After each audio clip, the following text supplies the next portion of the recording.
Magandang hapon! Kumusta po? Narito po ulit ang update natin para sa lagay ng ating panahon.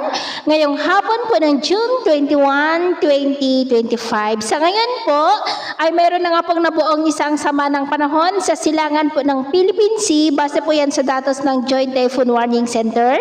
Tinawag po nila itong Invest 95W. Hindi naman po yan banta dito sa ating bansa. At next week, posible ulit na may isa pang sama ng panahon na maaari na mabuo sa mas mababang silangan ng ating bansa na muling hahatak at magpapalakas ng habagat sa mga susunod na araw. At ang susunod na bagyo dito sa loob ng ating area of responsibility ay tatawagin po sa local name na Bagyong Bising.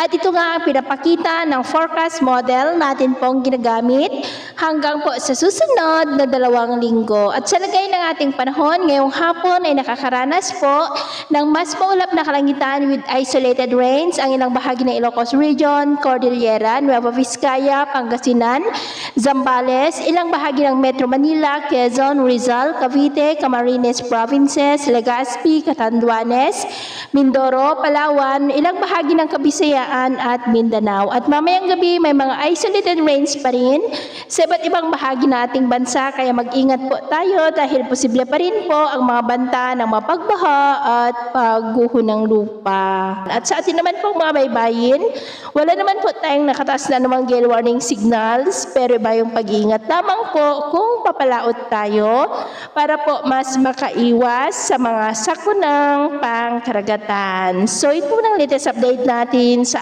araw na ito.